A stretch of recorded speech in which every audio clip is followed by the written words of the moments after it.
In the southern oceans of Dominia Prime lay a continent of great kingdoms. Far from the war between Urza and Mishra, the lands of Sarpedia prospered. But as the climate changed, resources dwindled and empires crumbled. Hideous new species arose in the forests and the seas, forcing the Sarpedians to fight for their very survival. Recruit these toughened warriors and vicious predators for your duels, but beware, lest you fare no better than the fallen empires.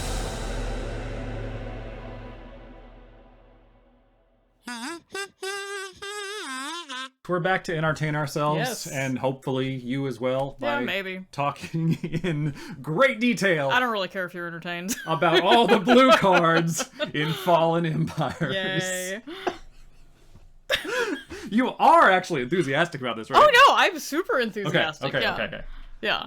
All right. I'm just trying out the thing where I'm way meaner. Oh. Yeah. Yeah, I like it. Yeah, okay, cool. That's good. Cool. It's got a very 90s vibe. Yeah. Which, is very appropriate for Yeah. this For this. But before we get into the actual Yes. episode, technically yesterday, but today is the birthday of the channel, Yes. or the anniversary of the channel. What did we say we might call it? I had to find what I called it, the hatchening, just because Hatchening! I was trying to make an egg reference. And because but today we're talking about Homarids, and we're going to Yes. see some the eggs. spawning. I don't know. Yes. Is that weird? That might be a little weird. Maybe a little bit weird. So spawning day. Happy spawning day. Yay! So, here's this. Oh, wonderful. Wait, not yet. Okay. Wait, there's more. There's more. Yeah, it only looks a little Perfect. ridiculous. Only like a the little appropriate bit. kind of, Happy birthday! Or spawning day. Happy spawning Happy day! spawning day. I'm definitely gonna put all of this Good. in the video. Not gonna cut anything. The people need to know. They do. They Yes. do. So yeah, we started the channel a year and a day ago. Yes. And had no idea if anyone would watch at all. Nope. And now we're at 210, 215 subscribers Thank or you something all like that. for subscribing. Yes, we to- we regularly get people watching this channel Yeah. and talking to us in the comments about the things we're talking about, and Yeah. that feels great. It feels pretty good, yes. So seriously, thank you. Yes, thank to you. everyone who has subscribed, everyone who comments, everyone who just watches Yeah. any of these. It is wonderful for us, and we're glad you like to hang out with us. Yes.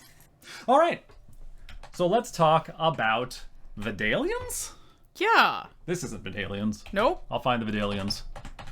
Here's the Vodalians. Yes. So I guess rather let's talk about merfolk, who are one of the original 3 supported creature types. Yeah, they're back here in Fallen Empires. I think we determined they had 1 or 2 creatures printed between.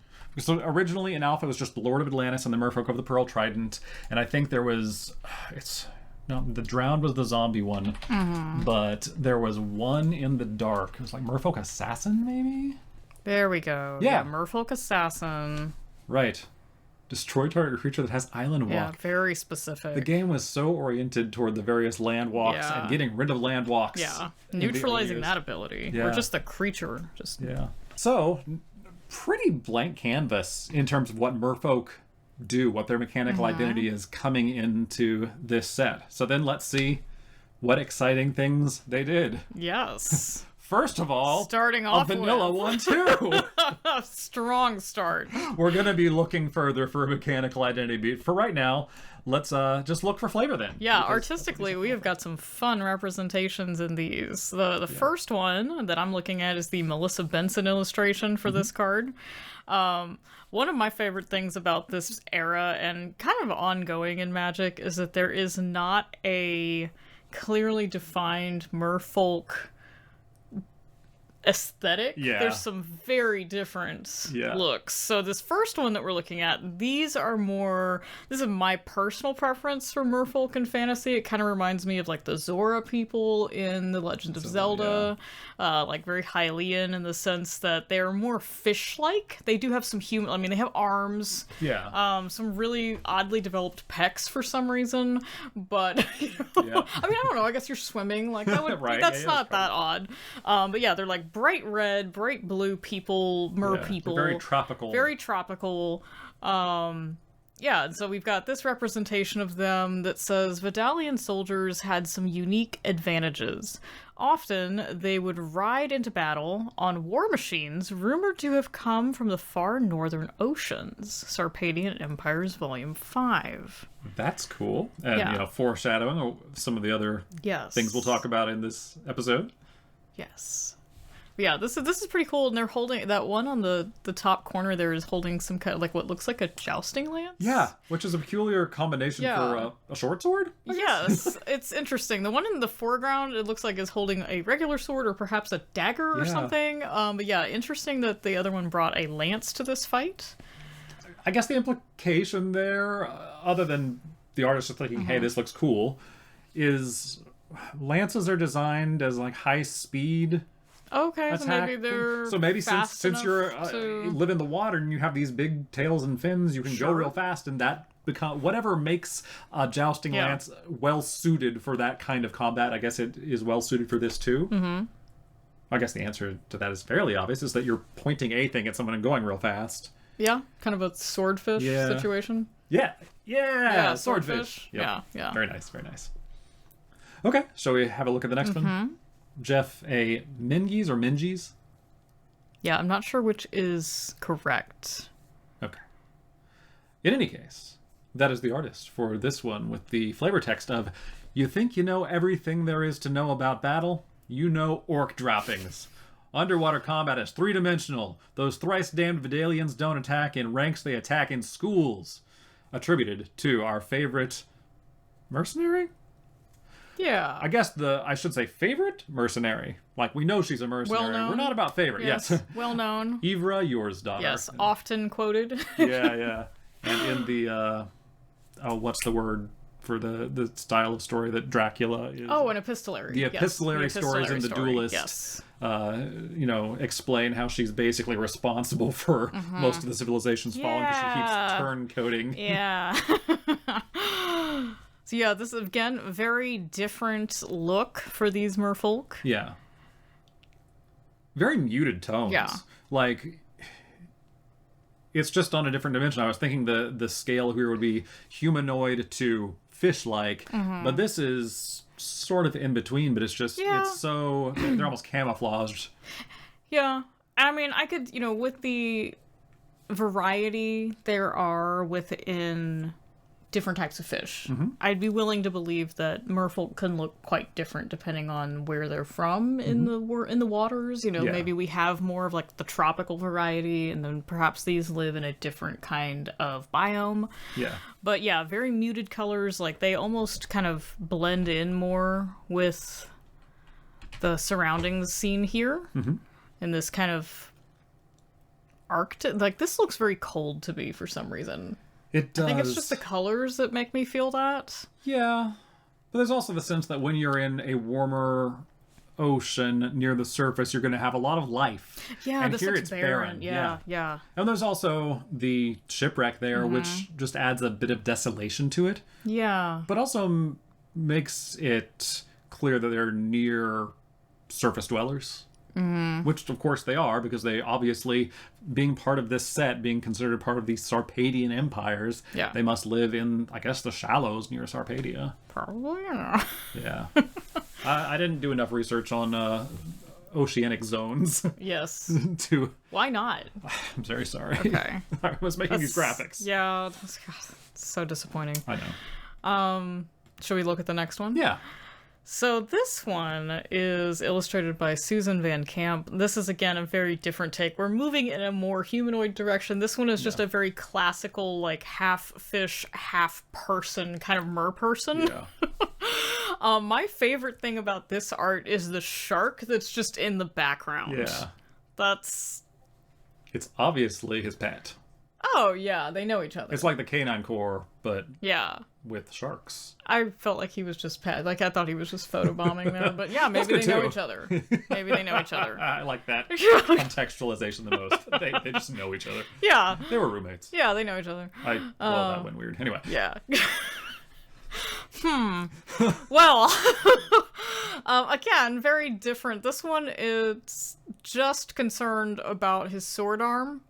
Nothing else really. He's fine getting wounded anywhere else, but he's going to protect that right arm, no matter what it takes. Yeah. So this one says, the cooling climate introduced a new threat to Vodalia, the Homarids. My favorites. Once a minor nuisance, they thrived in the changing environment. Their ceaseless attacks strained Vodalia's defenses to their limit, eventually overwhelming the Empire. Sarpadian Empires Volume 5. Yeah.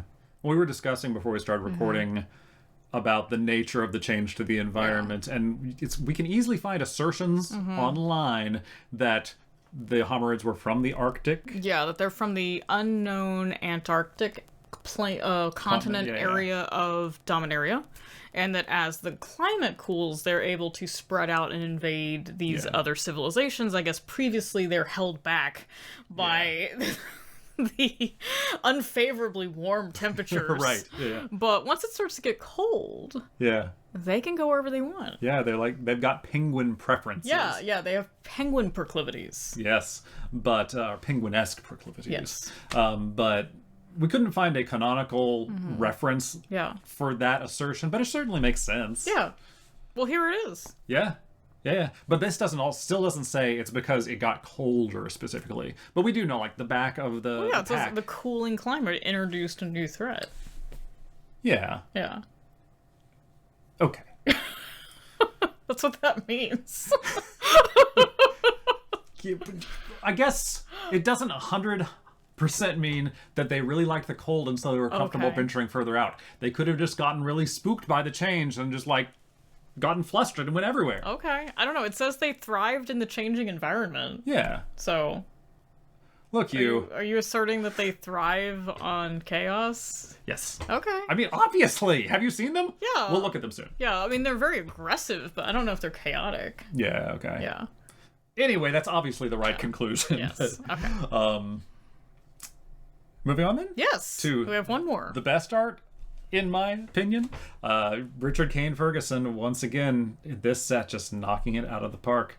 And I think this art is the only one above the surface of the ocean. So it's the only one that's interesting. with waves. Yes. And they're violent, big waves. And there's just a tremendous sense of motion in this art because of it. Yeah. The one in the background is kind of doing the aerial on the rock pose, but there's no rock. It's just like in motion. Yeah.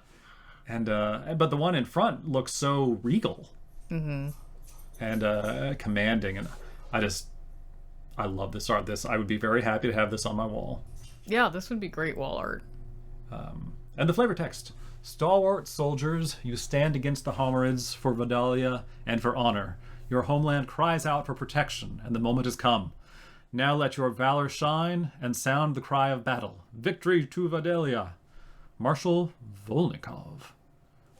Have we heard this person referenced before? Sounds familiar. They're in the Scryfall stories. Let me pull these up. I thought that was a human. Signed by Marshal Karel Volnikov for Her Serene Highness Galina III. Oh, okay. So, yeah, I guess Marshal Volnikov is one of the military leaders of the Vodalians. This begins, on behalf of the Vodalian merfolk, I wish to extend my heartfelt gratitude for your shipment of armor and weapons that just arrived from Acacia. Huh. Yeah, okay. So, yeah, the Acacians are supporting the Vodalians in their fight against the Homarids, probably because they realize that eventually the Homarids are going to come for everyone else. They're kind of bloodthirsty. Yeah. I don't know if they know that yet, but they're probably correct to suspect that. I mean, when we get to them, and you look at these Homarids, they don't exactly look like they want to give hugs. Yeah. I mean, maybe they want to give hugs, but they want to give, like, one... They want to give you exactly one hug. Pinching hugs. Yeah. Yeah, okay. That you're not going to survive. Anyway, So yeah, that's the Vodalian soldiers. They're vanilla 1-2s.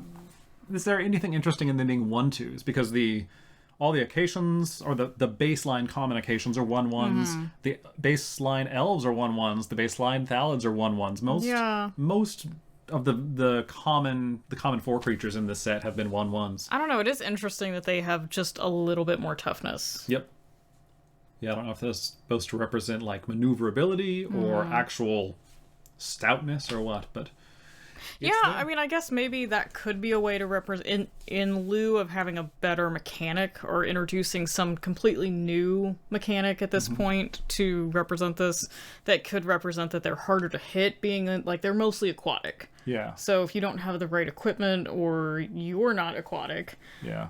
they may be a little bit harder to take down. So maybe that adjustment is just kind of a shorthand way to illustrate that without introducing some other mechanic. Like, you know, we get stuff in the game like Shadow where they can only be blocked by other creatures with Shadow, but this works. Yeah. Yeah, I think there's probably also just a mechanical element here where they had not printed many merfolk before this, and they just want a little variety available if you want to make a merfolk deck, which of course this is. Yeah, which some people really, really do. Yeah, including the professor. Yeah. So then the other common merfolk we have is a common 3, Vodalian Mage.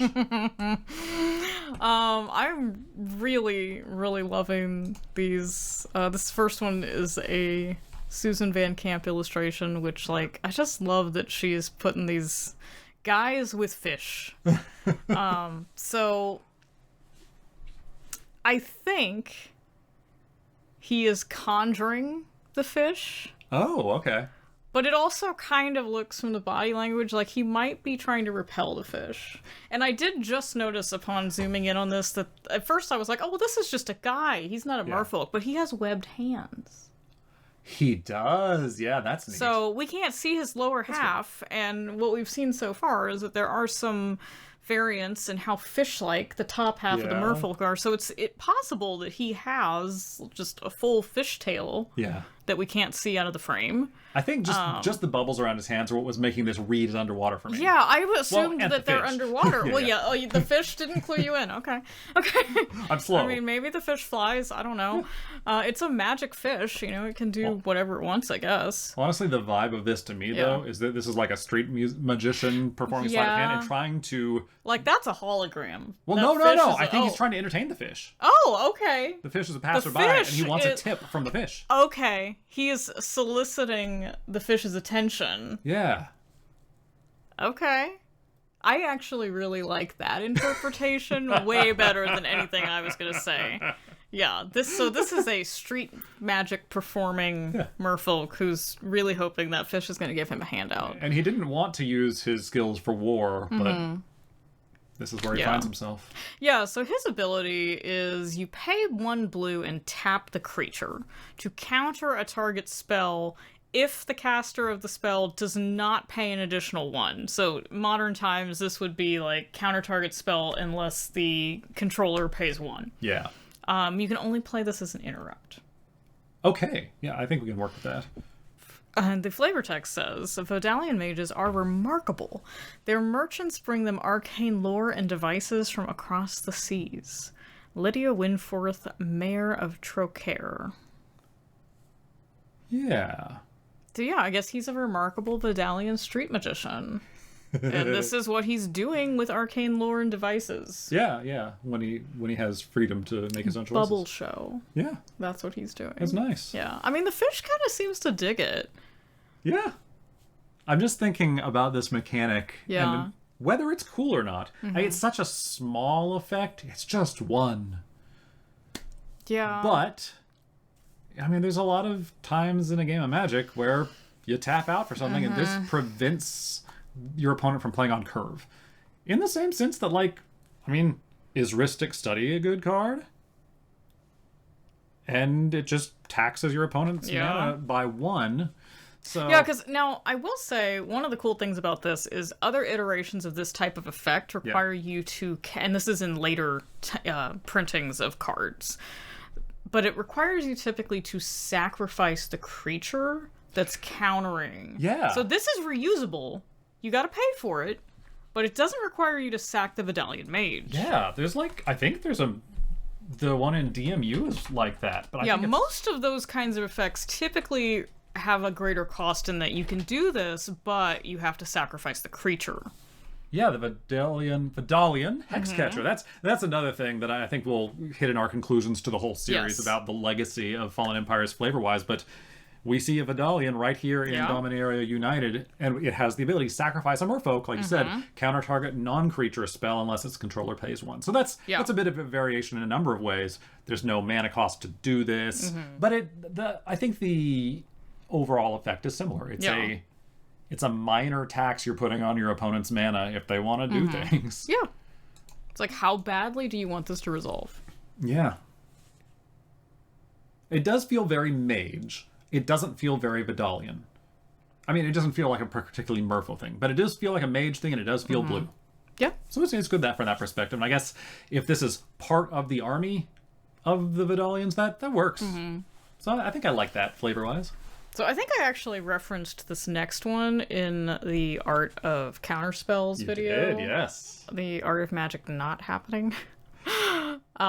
This is the Mark Poole illustration for the same card. Very different vibe from the Street Magician. Do you want to talk a little bit about this one? All the grand... what you pointed out to me last time, I had never realized that there was actually like a being...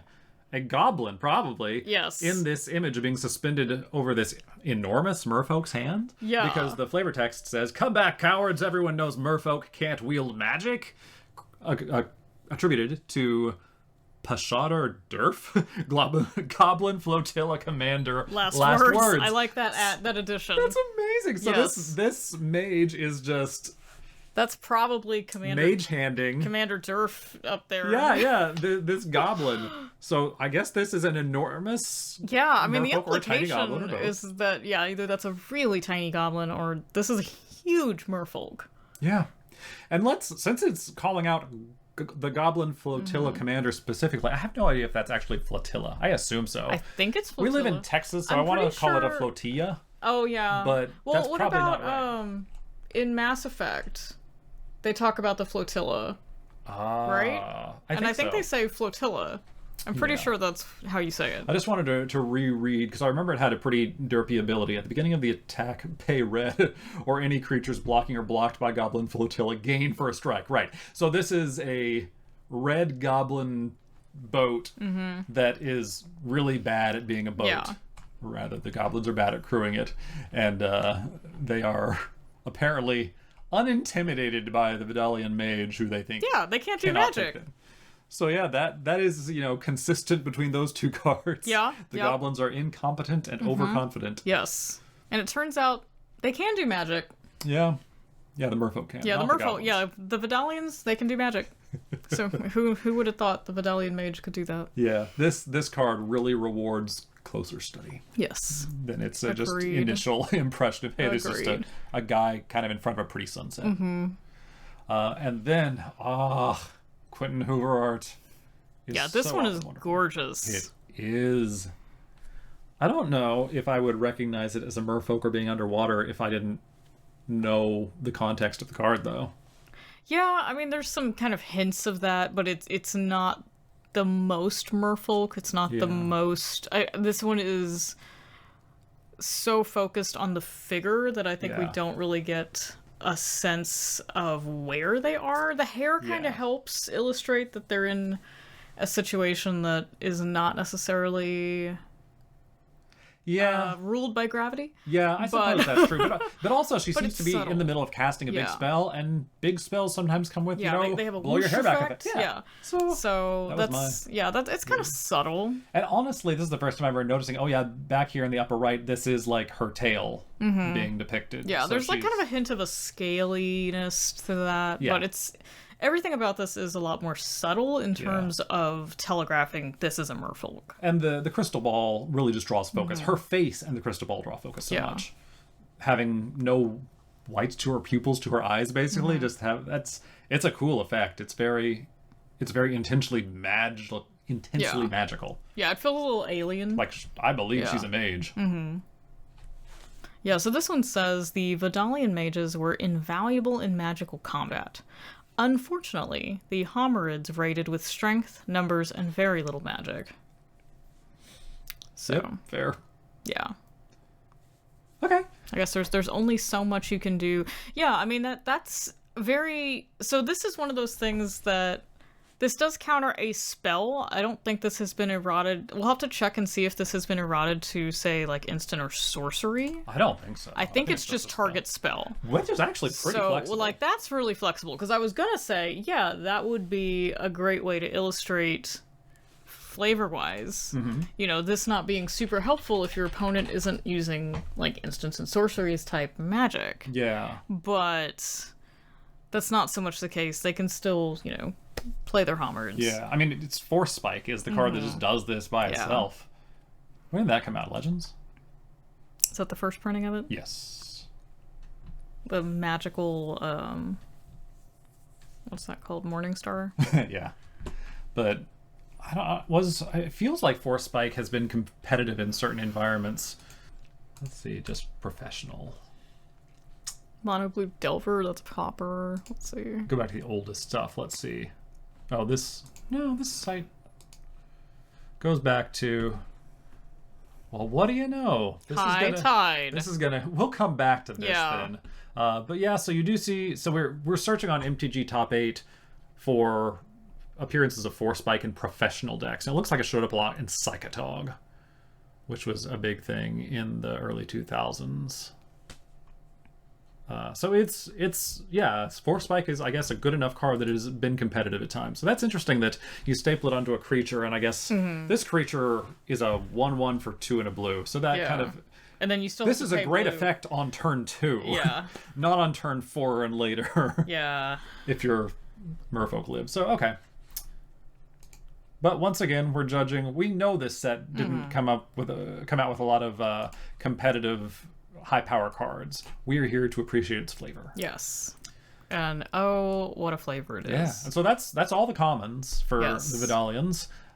Who do you want to start with next? Let's look at the Vodalian Knights. That one's interesting. And they were an uncommon 1, so a rare. So another Susan Van Camp illustration. This is a first strike 2/2. You pay blue to give it flying until end of turn. It cannot attack, though, unless your opponent controls at least one island.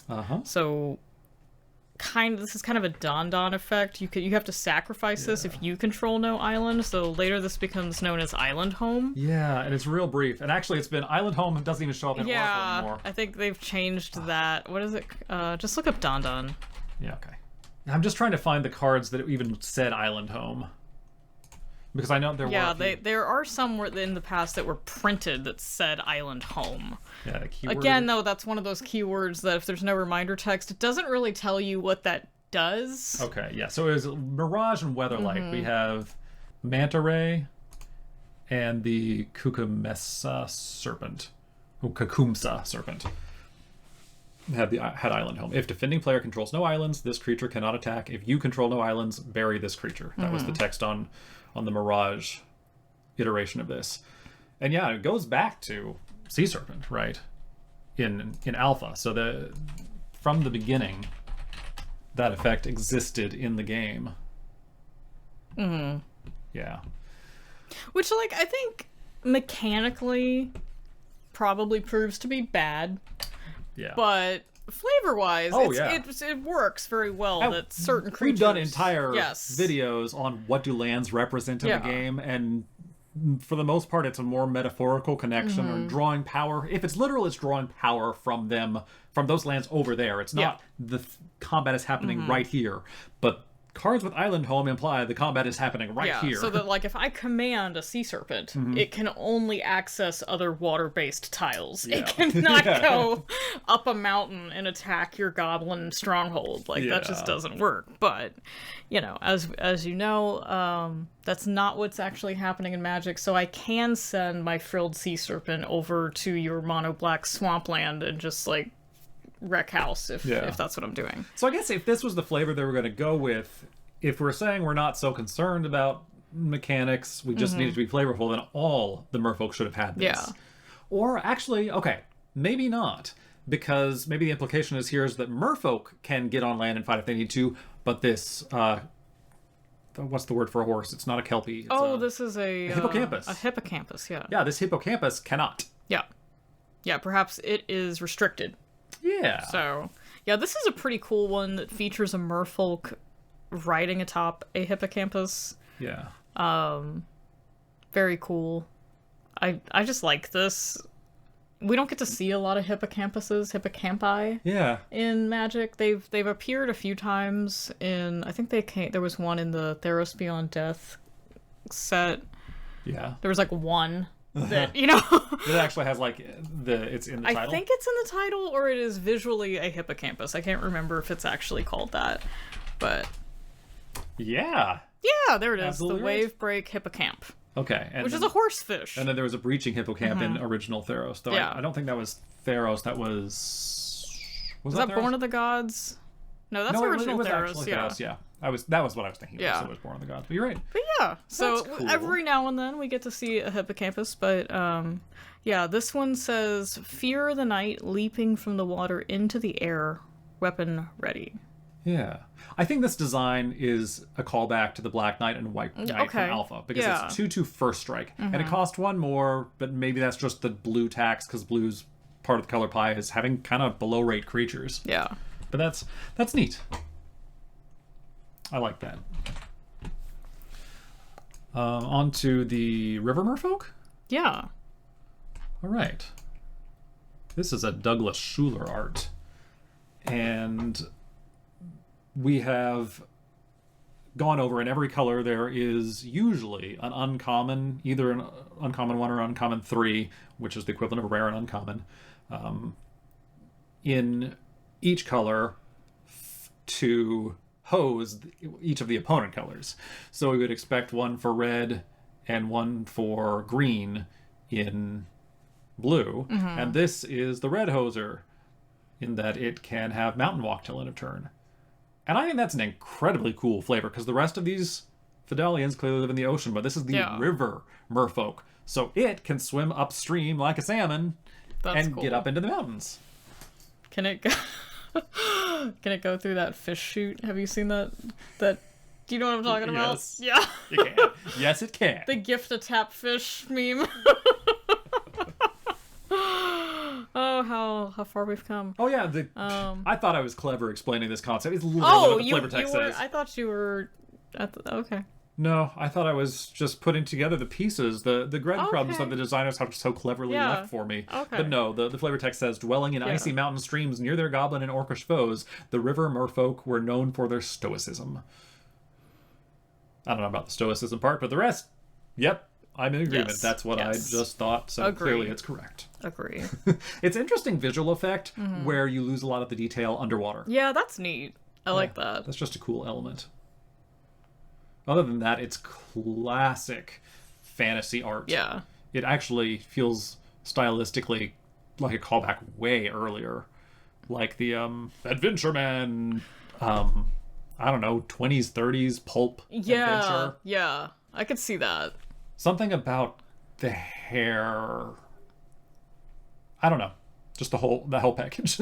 Yeah, and just like so much emphasis on the neck muscles. Yeah. Too. Yeah. Like this is a really muscular merfolk, but there's just so much emphasis on like the neck area. Yeah. Specifically. It's something about the post where it's like, he's a hunter. Yeah. You know, I can picture this book. So, like, back when I worked at a bookstore, we would get those kind of books in on occasion. So, like, I can picture the cover this guy is from. And, like, the text, the font. Yeah. And then there's usually, like, a little subtext on there, like, he's a hunter. Yeah. Right? So, I'm not making this up. You're picking it up, too. In the Orcish River. Like, whatever. He'll find more than just danger. I don't know. It's a pity this card isn't that mechanically interesting. Because now I want to, like, have it altered into that magazine cover. Yeah. Maybe it's worth doing anyway. I mean, it could be. It could be something we just do for fun. Like, it doesn't have to be, like... You're right. Good or playable. Yeah. All right. On to this Fielunite priest? I think it's Svalenite is how I usually say it, because I run a card called Svalenite Temple in a deck. Yeah. And I think that's how you say it. Shout out to my boy Ron Spencer for this gorgeous fish. I love how... So, most of the merfolk we've seen have a very archetypal tail for a merperson. Yeah. And I love how he has done something a little different here. Yeah. And we, like, still we have sort of the half-human, half-fish bod, but the tail part is a little different than what we have so far seen. Mm-hmm. And I love, again, we have this one looks more like tropical fish colors. Yeah, so it fits in well with... Yeah. It fits in with the Vodalian soldiers, the Melissa Benson Vodalian soldiers. Yeah. So this one is a 2-drop, pay 2, blue, tap. Target creature may not be the target of spells or effects until end of turn, but use this ability only during your upkeep. That is wild. Yeah. I mean... Yeah. I mean, but I'm totally using a modern sensibility about hexproof and shroud. I guess this is shroud. I mean, maybe that's the point in the game. You know, maybe if you have your big beefy creature that you're going to send in, you want to protect it. Like, you know you're going to attack with it this turn. Yeah. And you want to protect it from potentially getting hit with some kind of combat trick or whatever. You could decide, all right, I'm going to give this one a shroud for the turn. Yeah. Just having to commit to it before someone even... Not being able to use it in response to a spell. Yeah, because like that would be the ideal. Is like somebody targets your thing and you're like, sorry, it's got shroud. Yeah. But if we're... So yeah, mechanically bad, but flavor-wise, the sense that a priest can give you a blessing, which will just protect you, that's before you go off on a quest. That's cool. Yeah. I also really like the shell thing that the priest is holding looks like it has writing all on the inside of it, and there's 2 more down there, so I feel like this is their holy book. Yeah. The flavor text says early Vodalians worshipped Sphalon, goddess of the pearl moon. Later she became a more abstract figure. So very cool. I think we later see Sphalon in one of the more recent sets. Oh yeah? Sphalon is printed like there's a legendary Sphalon that is printed. Oh, yes. Oh, right. Merfolk God. Yeah, that's the one they're referring to. Well, that is amazingly cool and has indestructible as long as you control at least 2 other merfolk, so very flavorful, kind of in the Theros sense of like the believers give the god their power. Yeah, I was thinking Terry Pratchett's Small Gods. Yeah, well that's where they got it. Yeah, that's the source material. What's our next I think there's just 2 more, only 1 more Vodalian creature, and this one does not have Vodalian in the name. The Sea Singer. The Sea Singer. Yeah, who feels like a Venus. Yeah. Reference. Yeah. What is that? The Birth of Venus? Is that the famous painting? I think so. I have socks with that on it. But just being on the clamshell. Yes, the clamshell. Like the beautiful woman coming like on the clamshell. Yeah. Yes. This is so pretty. I love how at the top there, it has this kind of abstract perspective going on where it's like, are we looking down from above? Is the clamshell at the surface of the water, or is it beneath the water? Because at the top portion of this, there's kind of a horizon line. Yeah. And then you see some lily pads that are blooming upwards. So it's like, okay, actually, is this the top? Like, is that the surface and we're below? But then our visual perspective is kind of skewed. So it's very interesting. That has that sort of medieval perspective. Yeah. I love how her hair kind of splays out like sort of seaweed tendrils. Yeah.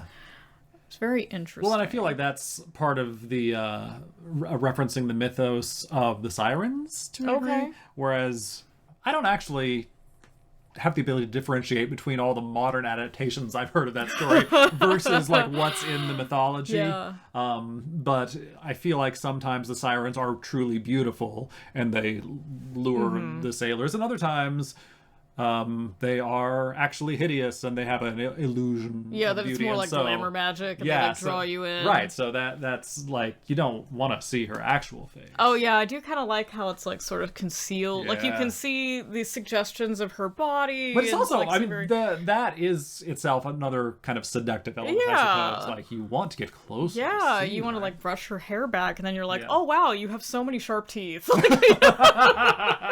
Actually, that's probably But yeah, this is really cool. So this one, again, it says Berry Sea Singer if you control no islands. So it's only got half island home though. There's nothing about attacking. And well, that's because she's sitting on a seashell.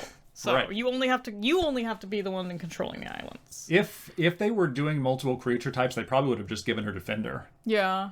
Because at the time, it was just wall. If you were a wall, yeah, she's a you had 0/1, defender. so... And defender was not a separate ability. But I think, realistically, they just we're already cramming text in this text box. Yeah, there's no flavor text here. There's no room for that. Yeah. So her ability is you tap her for no additional cost. Just tap this creature.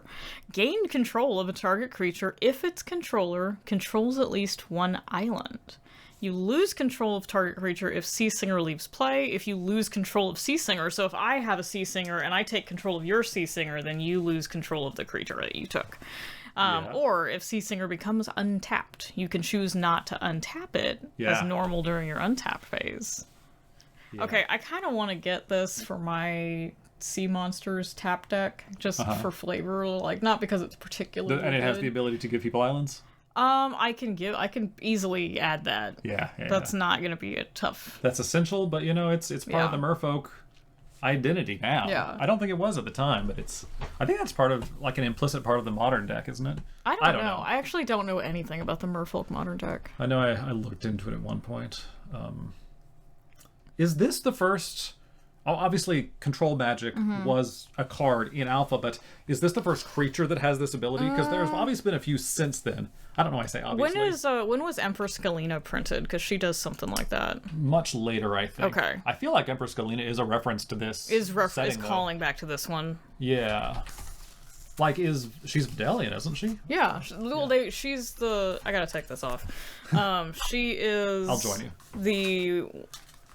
Somebody referenced that they were like Galena the Third. Right. That... So I assume so it's Invasion that Empress Galena is printed, and I assume that's a later Galena. Probably. Invasion takes so like that's got to be. This has got to be later. Like Galena the 48th or something. Yeah, it's like King Darien. Yeah, exactly. But yeah, I don't know if this is actually the first creature that has this ability. We search for Oracle gain control of, and we'll see. Chronologically. Okay, Old Man of the Sea and Arabian Nights was actually the first thing that did this. Interesting. Yeah. So Richard Garfield himself, who soloed the design, I mean, not for the original game, obviously, but also soloed Arabian Nights design, did that. And then, okay, Rubinius Soulsinger, also in Legends, same basic, well, actually, identical templating without the restriction about islands, right? Am I reading that right? Yeah. She gains control. Wow, this is actually a really common theme at that point. Creature, gain control of one of opponent's creatures, but opponent chooses which creature. Wow. Okay, yeah, that's wild. This is apparently just an effect that was all over the place. I did not realize that. I distinctly remember when I was first getting into the game, and of course was drowning in Fallen Empire's cards because it was the only thing affordable and accessible. Yeah. Seeing this and thinking it was a unique effect that I had never seen anywhere else and was so cool, and much like I thought of mini cards, I am unstoppable if I can get this into play. Just imagine all the creatures you're going to take. Yeah, like there's no way people can deal with this. And take their best creature, and if they play another one, I just untap it and take the other better one. Yeah. I don't remember how that ever played out. I was like, did you get to do that? Probably once or something. Maybe once. I mean, the part where I gained control of the creature, probably yes. The part where I won overwhelmingly, probably not. But,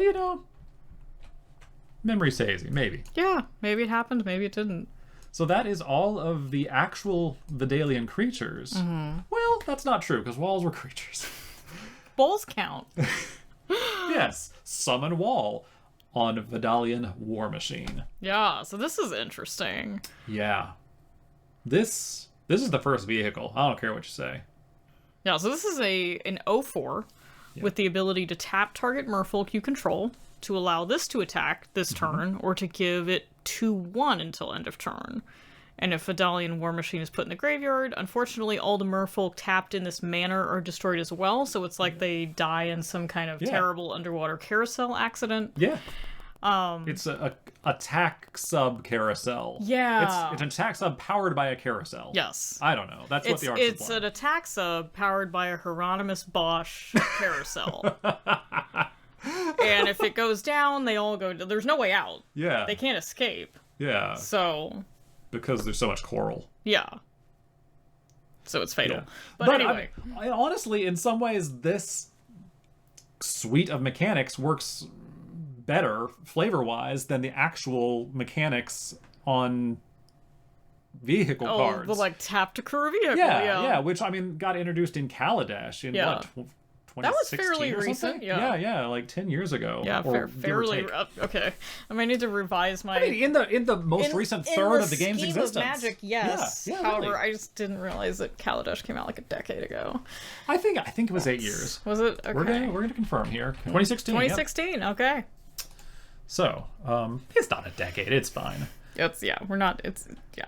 But with vehicles, you tap the creature to crew it, and then the vehicle just goes off, and if it gets killed, then the creature's fine. Yeah, which is really interesting. It's like they wind up a key. Yeah, they just like wind it up, and then it goes, and regardless of what happens to that vehicle, or there's like an ejector button, where they just bail if anything bad is going to happen to the vehicle. So, yeah, I mean, I understand how that works out mechanically better. Yeah. Like, I'm sure they did a lot of testing with vehicles and came out, released the thing that actually worked well and was fun to play, but this is flavorful. Like, this makes sense. That like, if I get my werewolf to like drive a car and it gets into an accident, like, it should sustain damage from that. Yeah. You know, it shouldn't just walk away unscathed. That's irresponsible. Yep. And there's also clearly like a driver's seat in this thing and some weapon stations. And you don't have to activate the driver's seat first. You can, on defense, just pump up the attack. Yeah. If you want to get really silly, you could pump up the power and toughness and then use a bite spell on something. I thought you were going to say pump up the jam. We could pump up the jam, too. Yeah. It doesn't say you can't. You can pump up the jam while you're pumping up your Vodalian war machine. Yes. That's legal. No one can stop you. No one. Maybe your play group. I don't know. Mark Rosewater's going to break down the door. I hate it when that happens. Yeah, it's always happening. But I love that innovation. Seriously, it is so cool. There was one card prior to this that was clearly intended to be a vehicle, at least per the art. Mishra's war machine. Yeah, the Mishra's other war machine. Yeah. But that doesn't have any mechanical tie to being a vehicle at all. I mean, it's just a creature. It's just a creature. It's just a weird little car manned by ugly babies. I thought they were skeletons. Are they skeletons? I don't know. Baby skeletons, yeah. Yeah. But, and same artist as the Sea Singer. Hey. But thank you, Amy Weber. Yes. Making great memories.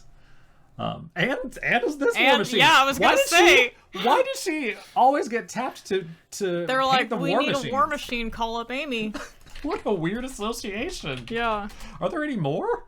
There's the Thran war machine, they got but that's Adventures to do that. Why did they break tradition for that? Well, if they maybe she wasn't available to paint that one. Yeah. Well, if they do any more war machines, they need to get her back. Yeah. For that. I think I agree. I think 100% Magic. I know you're taking all of our commentary very, very seriously. If you do more war machines, please get Amy Weber to illustrate them. This is certainly the most festive war machine. Yeah? Of the three for that sure. Yeah, I agree. I will say Amy's war machines, love Pete Venture's art, but Amy's war machines are a lot more visually exciting. Yeah. Yeah, for me personally. This one's a circus. Yeah, that looks like a circus, and I love that. Yeah. All right, so that's Vodalians. That's the merfolk of the set. What do you think of them as a whole? As a whole, I think they're cool. I don't know. As much as I like fish, I like them as more like the more fish-like they look. Yeah. So, like, my favorite merfolk visually are generally the ones that are from Ixalan because they have a lot of fish features. Yeah, they do. Okay. That's my personal preference. I think these are fine. I think that, we've got a few things here that kind of tell us a little bit about like who merfolk are in terms of what they're gonna do. We still have the classical like hoser abilities that we're seeing in a lot of color factions at this point that are not so much about the creature type as just like, hey, these colors hate on these colors. That's just kind of their thing. I don't know. When we compare this to something like the Thalids that have such a cool unifying mechanic, there's just nothing here really. This is just, hey, we introduced merfolk in alpha and we want to have a few more that you can pair with Lord of Atlantis. There's definitely less of a unifying theme. There's individual cool cards. Yes. The War Machine is awesome idea. The Sea Singer is pretty cool. I think the Sea Singer's awesome. But I think the Vodalian Mage is interesting from a flavor perspective, but they could have done the same thing with any other creature type, and it wouldn't. True. It doesn't feel merfolk in particular. It just feel like mages should be able to do this. So actually, if they already, I think out of all of these, probably the river merfolk is the best one that can get mountain walk till end of turn, just in terms of like the flavor of that card. I think that's really solid. All right. Okay. Then shall we move on to the Homarids, or should we take a break and look at some artifacts?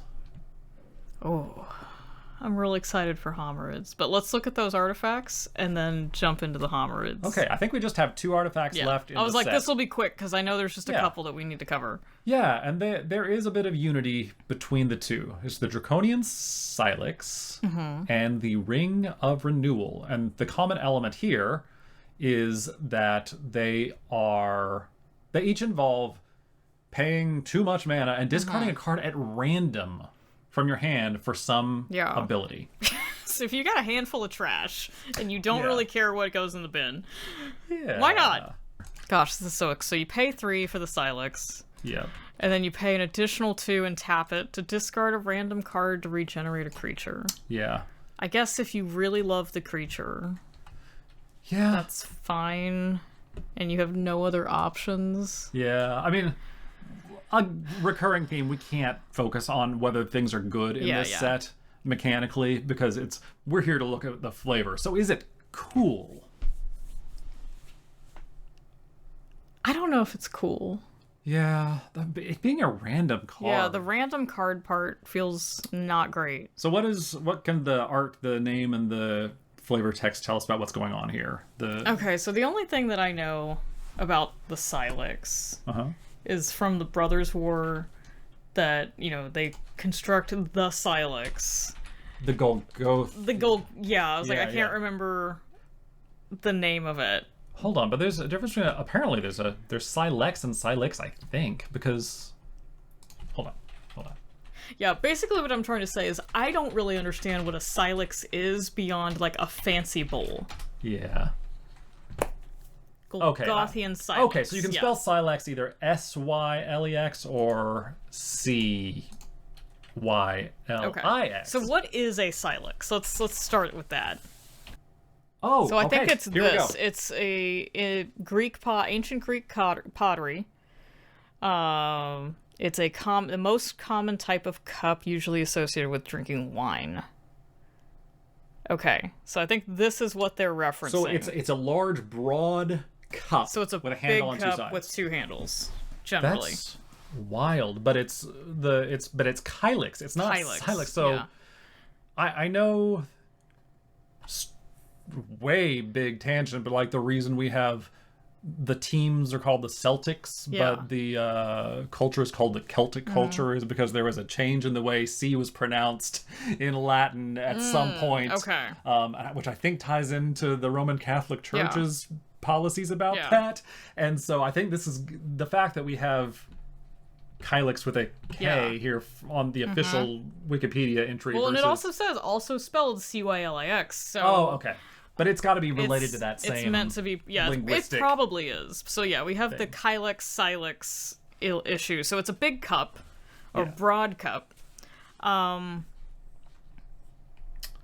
don't really know how this relates to. I mean, it looks like the Draconian Silex is filled with red liquid, which I intuitively feel like is blood. Yeah.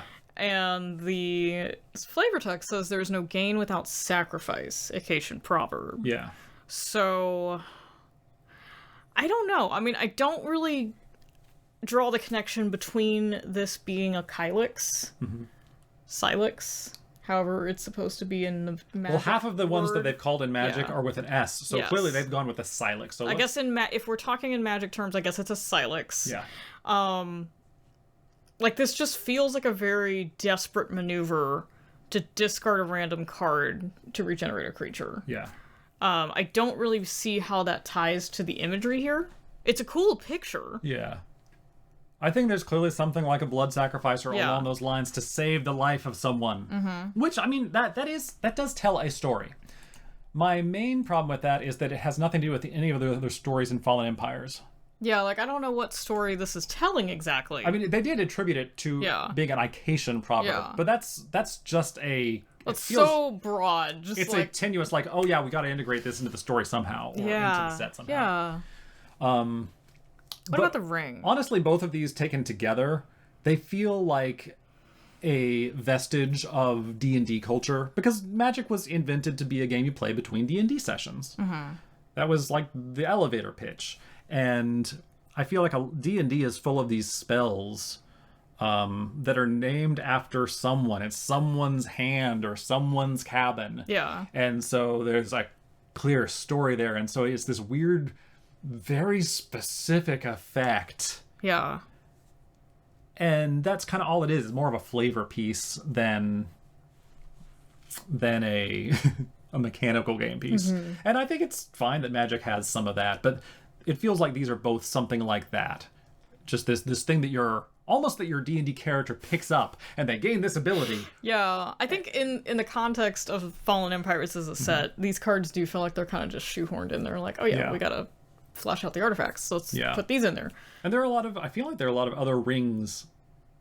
Yeah, I think there are early in Magic, like a Ring of Maruf and that sort of thing.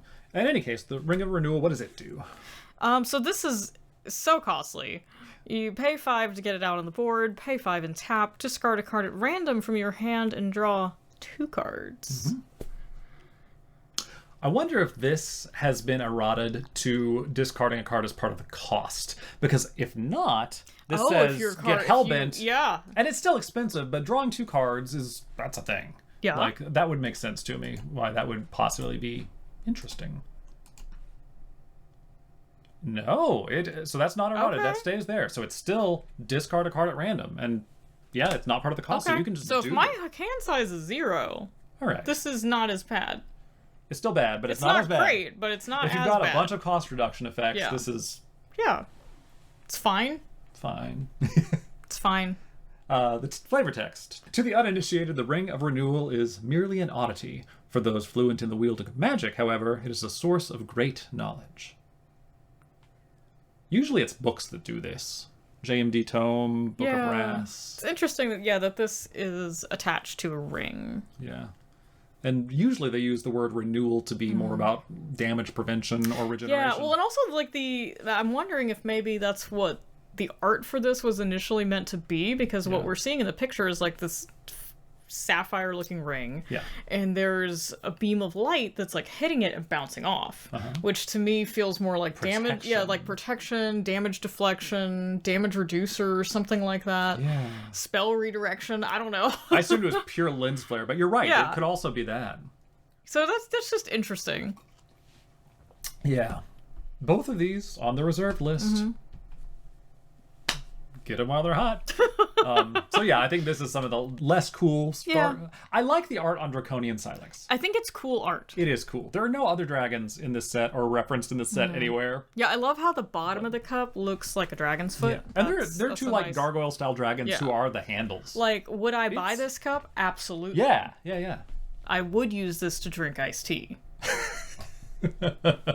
Or the blood of your enemies. Also that, if it comes up. I have cups for that already, but I could use this for that as well. Fair. Okay.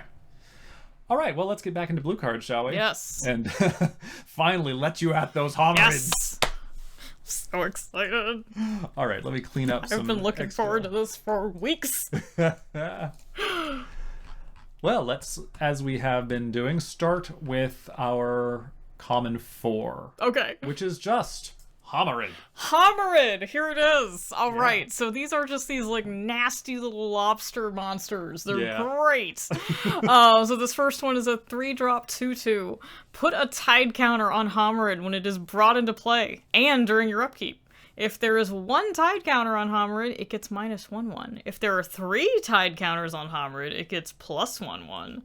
When there are 4 tide counters on Homarids, remove them all. So what actually happens here is that it comes in as a 1/1, and then as the tide goes in and out, it grows to a 3/3 and shrinks back down to a 1/1, and that just cycle repeats, always going up and down. So it's a 2/2 on average.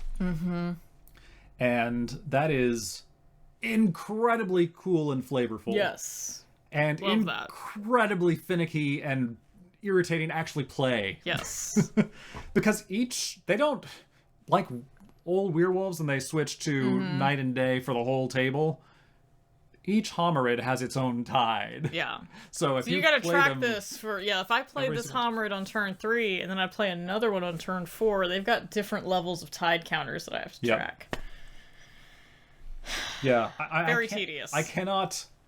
It's hard to imagine a mechanic that is so far apart in terms of being flavorful and evocative and being unpleasant to actually use. Yeah, this is like a 10 on the flavor scale and like a -10 on the functionality. Like things, we've talked about things that are fun to do in Magic. Like I love taking game actions. I love drawing cards. I love putting little counters on buddies.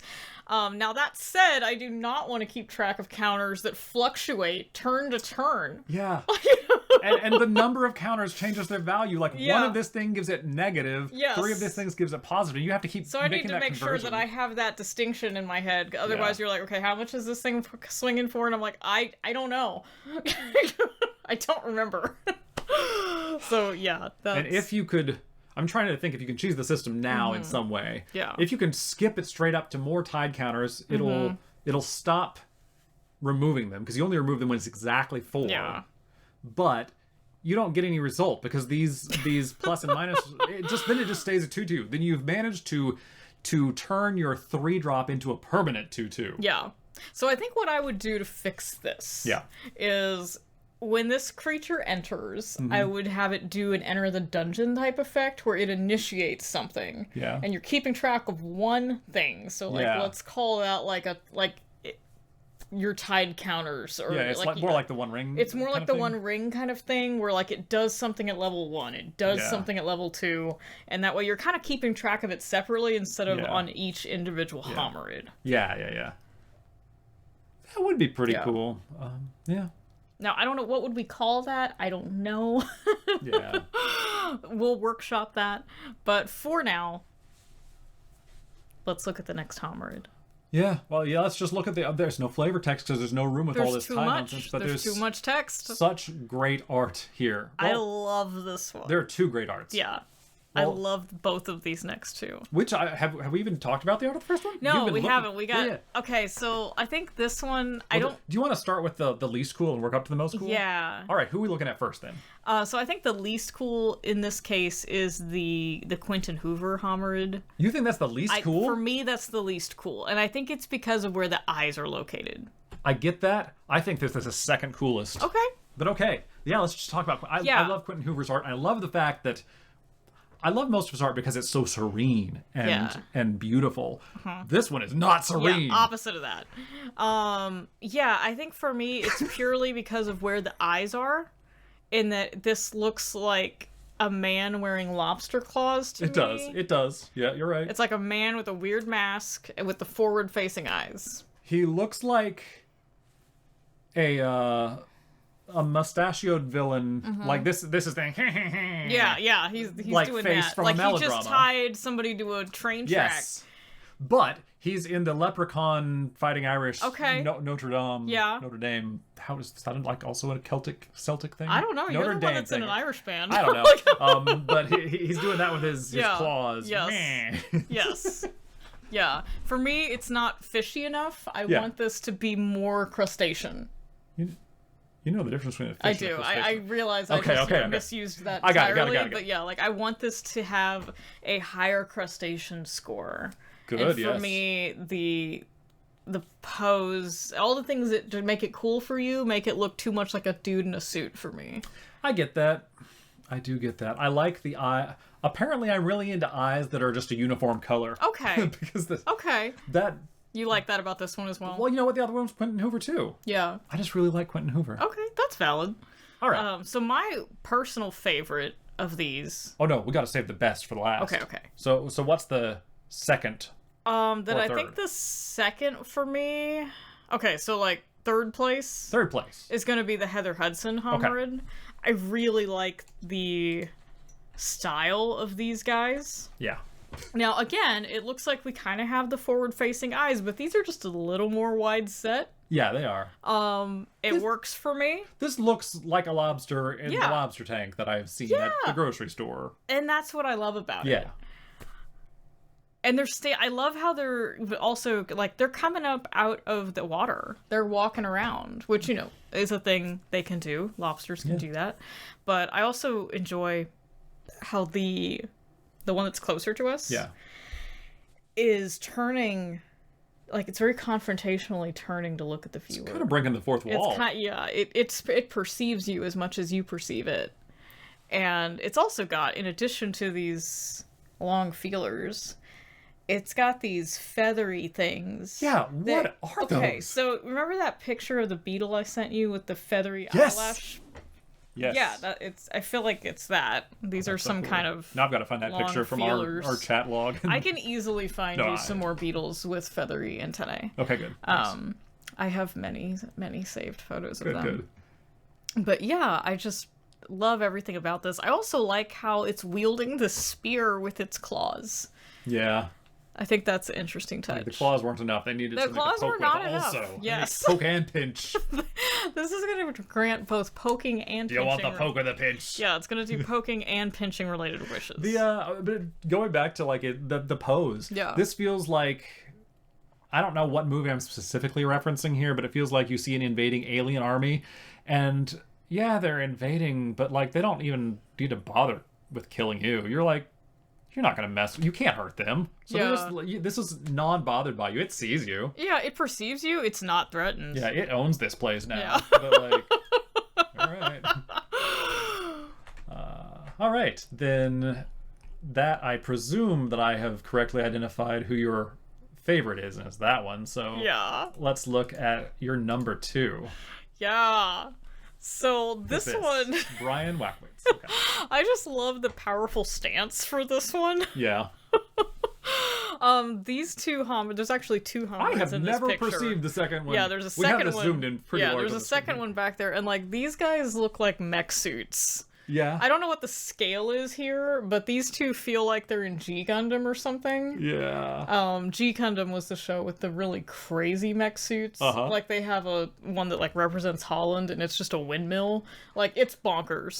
These guys look like they're Hold on. I have to. Yeah, pull up some G Gundam suits because they're wild. Right here. Yeah. All right. Yeah, that's not even like look. Okay, go back for a second. Look at the one. Yeah, look at that one. That's topical to what we're doing right here. Very. I gotta save this to the file. So please save that to the file because we're gonna need this visual aid. Okay, so yeah, these guys incredible. I also like the commitment here to the more lobster-like eye stalks. Yep. The one in the foreground is like almost looking in kind of 2 different directions, like they're a little wonky. Yeah. That's great. I love everything about these. No notes. It's got pec plates. It does have pec plates. And they're like hypnotic. Mm-hmm. Okay. I just have to acknowledge that. Yeah, no, I think that's definitely worth acknowledging. All right. And so now, our number 1 Homarid. I think I agree with you. This is the best. Yes, the Mark Tadine Homarid. Mm-hmm. Wow. Yeah. Also, look at the one with the modified claw weapon. Yeah. So it's got this like extra raptor claw that's strapped onto its regular claw because that wasn't intimidating enough. It's like, I'm not gonna chip my claw on you. Yeah, no. Face the claw. But yeah, these guys just look so wonderfully alien.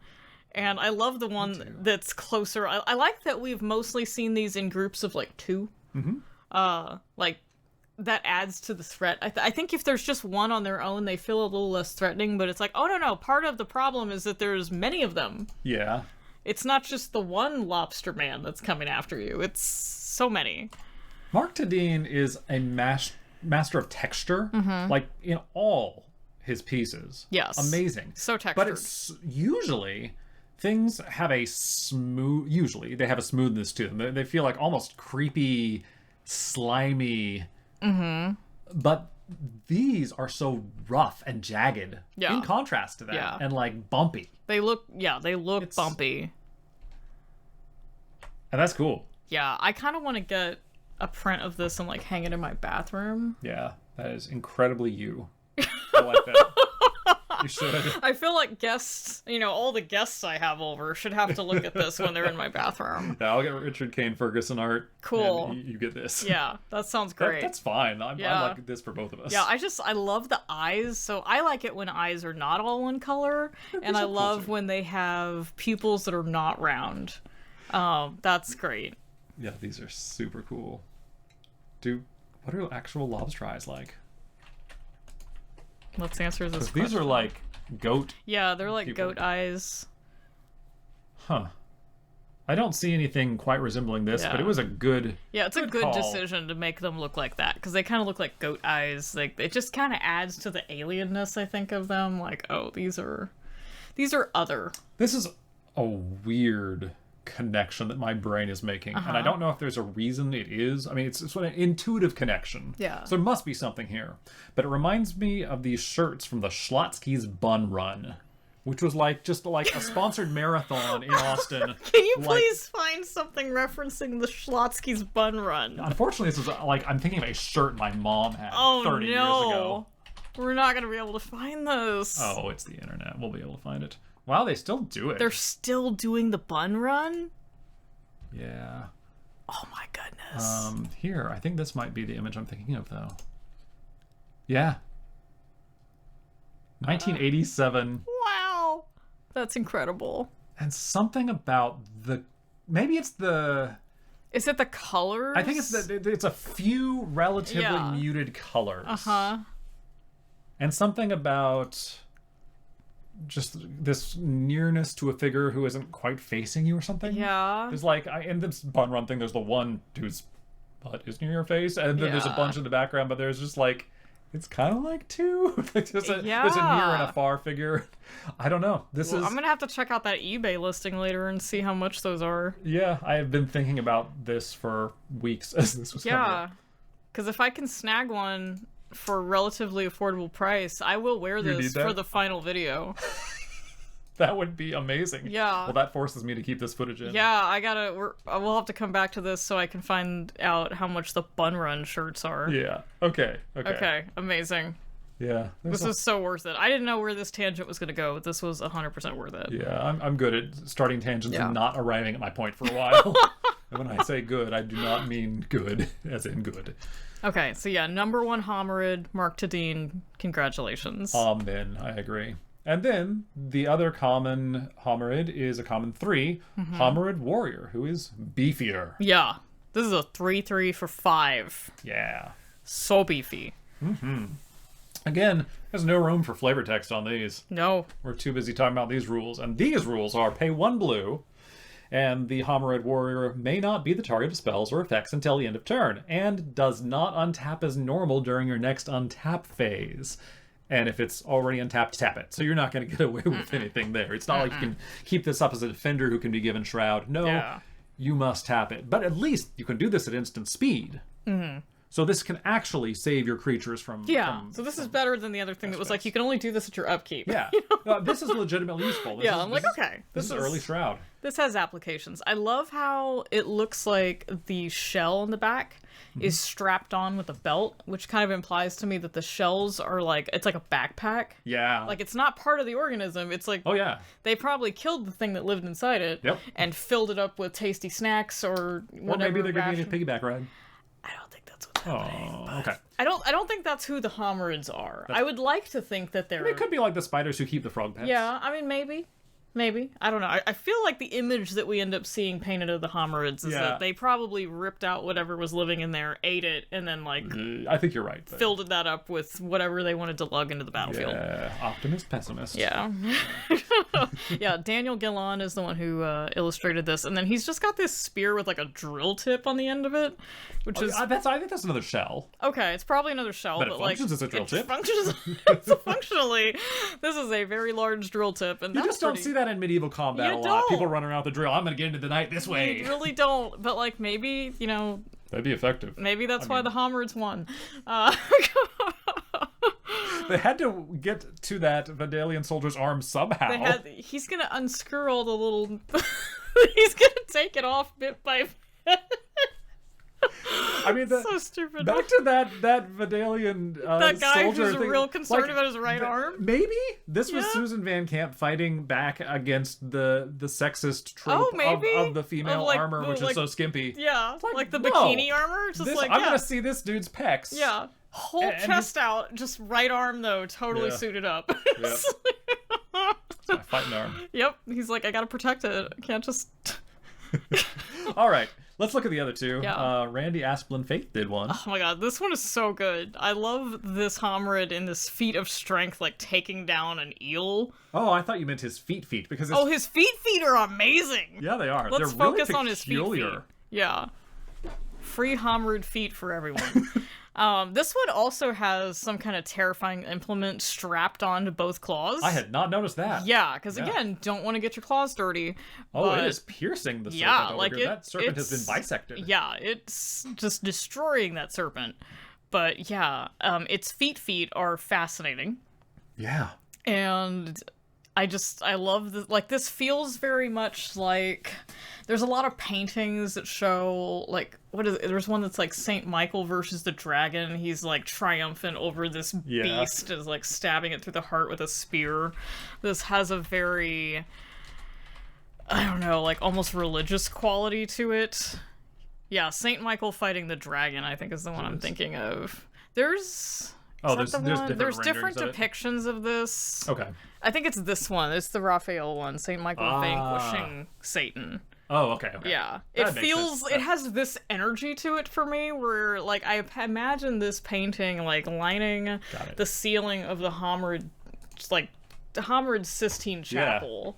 And, this is when we defeated our equivalent of Coma the World Serpent. Yeah, this is my great...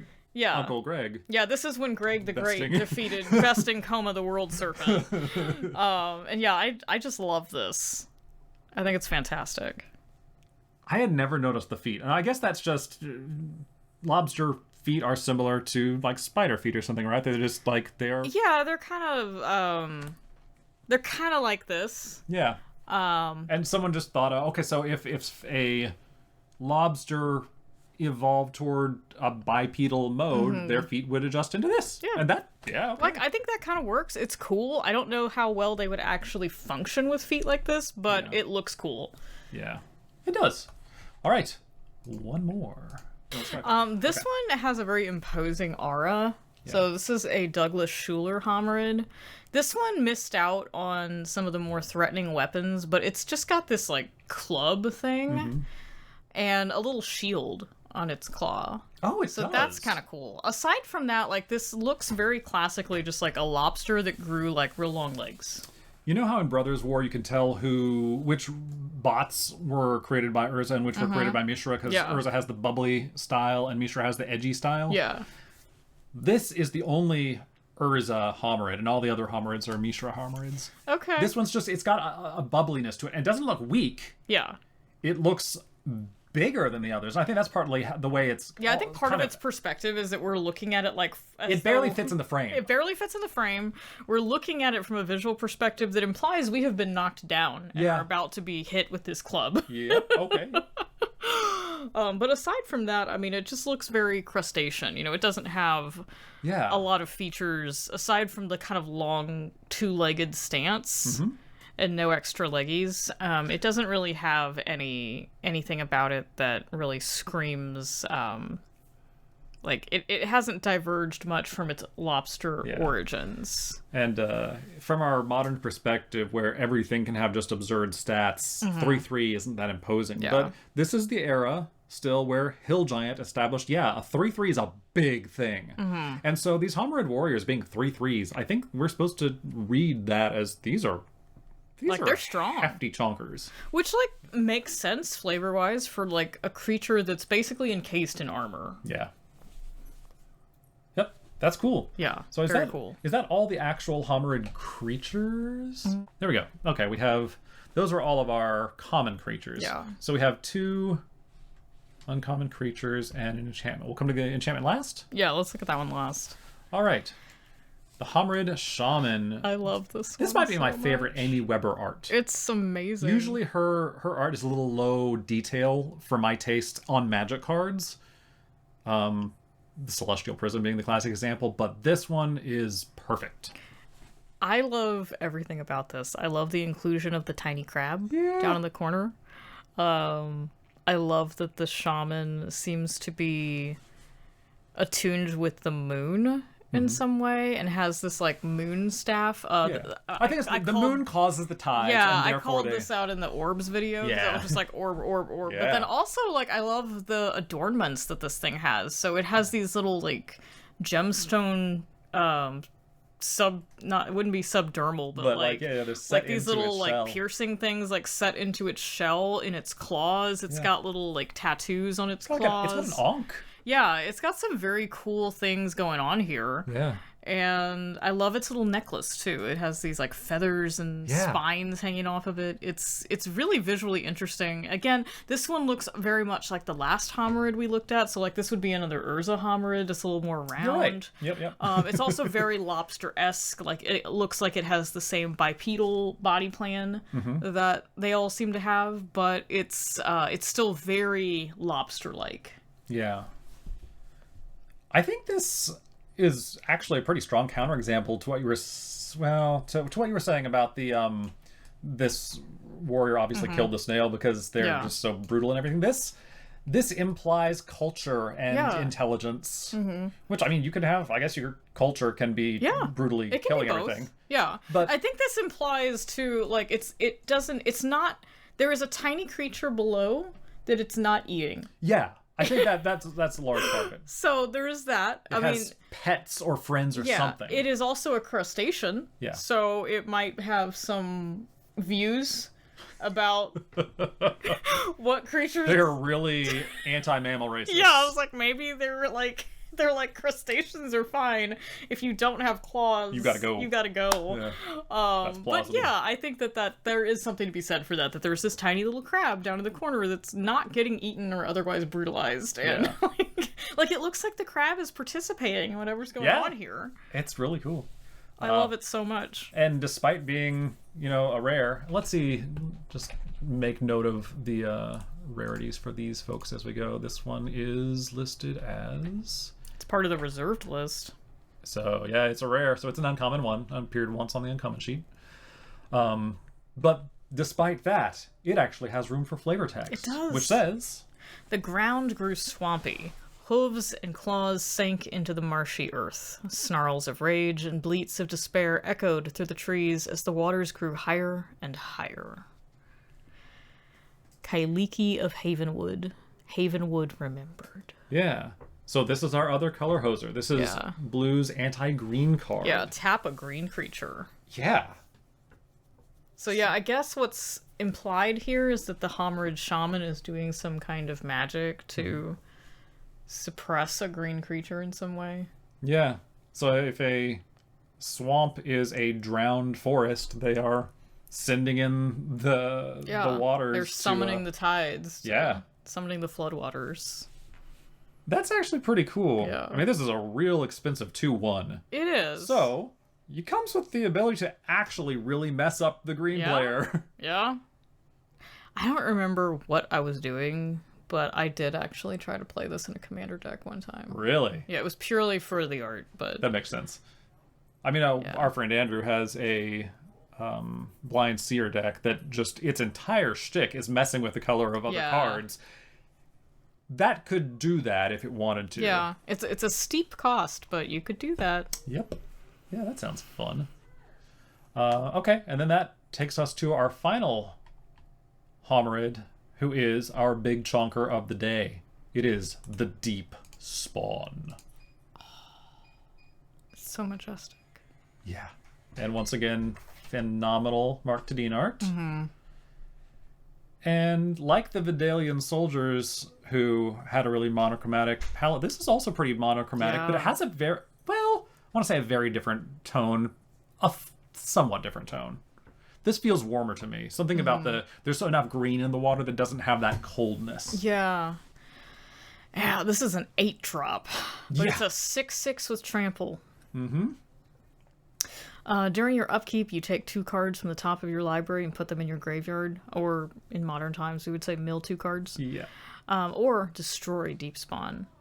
A lot of the big chonkers in early Magic had a worse cost. Yeah. Consider, like, I don't know, today the graveyard is another hand. Yeah. So this is actually potentially a big advantage. Yeah. I don't think it was at the time. There was Probably not much of a way to benefit from that. But compared to Lord of the Pit, where you have to sacrifice a creature or take 7 damage. Yeah, milling 2 cards is hardly the worst thing you could and have you just to... lose it. You don't start dying. And Force of Nature, pay 4 green or take 8 damage. Yeah. Yeah, this Like, is... I can mill 2 You cards. can keep playing the game while milling the cards. Yeah, and then there's more. You pay blue. Deep Spawn cannot be the target of spells or effects until end of turn and does not untap as normal during your untap phase. If it's untapped, tap it. So yeah, it's the exact same ability as the Homarid Warriors. So this is just a real overgrown Homarid Warrior. Yeah. That feels awesome. It came from the Mariana Trench equivalent. Yeah, that's very much what this feels like. Like, it crawled up out of the deep. It's got there's these tiny little fish for scale in the art with it that really lend the sense that, like, this is a monstrous heckin' chonker of a Homarid. And it feels less developed, it feels in the same sense that we have this concept of if you journey to the center of the earth, you'll find dinosaurs. Well, it feels like this is that to the Homarids. Is not. It's got more legs. Like, this just looks like a big giant lobster. It doesn't have the 2-legged bipedal stance. Like, it feels ancient. It does. Yeah, and like, oh lord, he coming. Yeah. And I don't know. This is the era of Leviathan and that sort of nonsense where I don't know if really overcosted things were good at that time either, but they certainly felt less absurd. Like an 8-drop now, come on, you've got to win the game with. I mean, look at the Sire of 7 Depths now in Foundations. For 7 mana, color of any color, you win the game. Yeah. This thing is nowhere close to that on rate, but it is a big effect for a high mana value. And so that it's cool in that sense. Yeah. It's so strong. Yeah. Strong. We need to within our play group get some, I don't want to say like old school decks together because that implies a more competitive thing. Yeah. We need to do like old school Commander. Oh yeah. Something stupid that'll let us run cards like we this. could force that. Yeah. Yeah, absolutely. Maybe the rule is just you have to run a one big stupid chonker and that's your commander. Maybe. I mean, I would like. Is that what I should do for my birthday? Because I was kind of on the fence if I should do anything for my birthday. But I'm like, if I could build a commander deck around the Deep Spawn, like, that kind of fills me with some inspiration. All right. Is that our last Homarid card? No, there's not. one. Well, it's our last Homarid, but there's one more card that we want to talk about, and that is the Homarid Spawning Bed. So this is an enchantment. It costs 2 blue, and then you pay some more. 2 blue and 1 to sack a blue creature to put X Camerid tokens into play, where X is the casting cost of the sacrificed creature.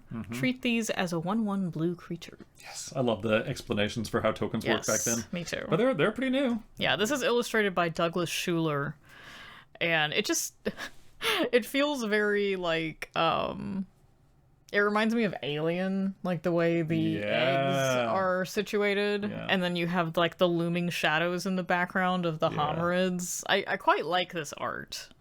It feels like you're about to get caught. Oh, you're yeah. an intruder here. Like, I'm crouching down or something, and I'm like, oh no. And like, you've got the one, Oh, no. you have the one that's hatching, and then you have like the 2 guardians that are walking up on you. So you're just like, there's no way out of this. Like, I'm either gonna get, I don't know why I feel like the baby Homarid is gonna come out and just immediately be violent.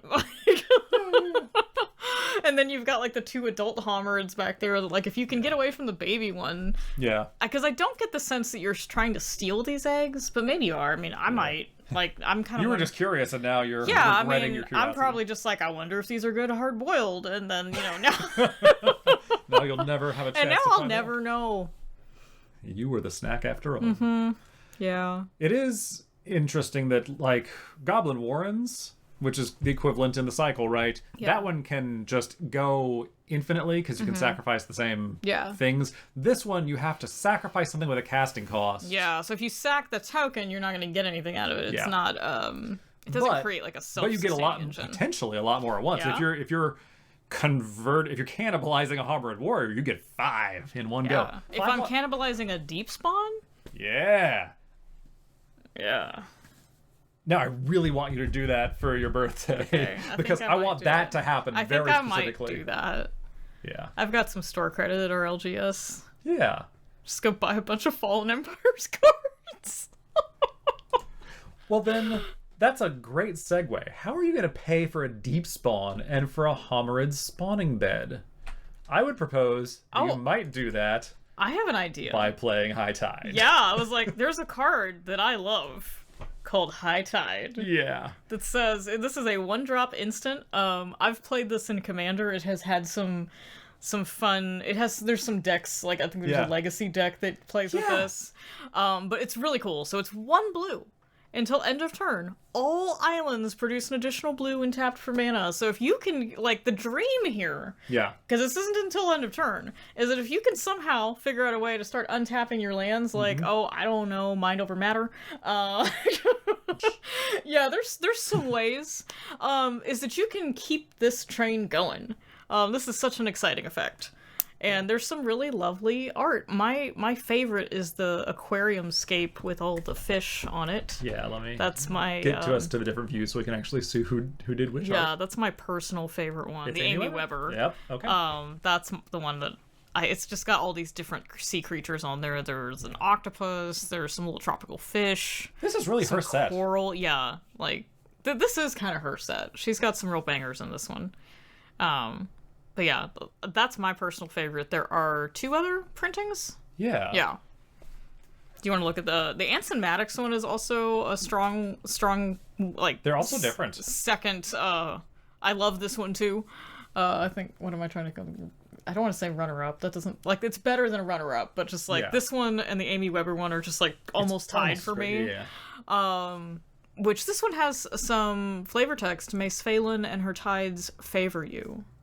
Traditional merfolk blessing. Yeah. Each of these 3, they're very different art styles, and so they almost say different things. But that makes sense because this one is like the one associated with merfolk, but this card is not attached to either Homarids or merfolk. It's just a blue card. Yeah. And so this art gives one you can play in your merfolk theme. Right, deck. and then it has this Phelan flavor text on it. Yeah. I didn't look at the flavor text on the other one. Yeah. By the time their enemies noticed the sea's changing mood, the Vodalians had often shifted formation and were ready to attack.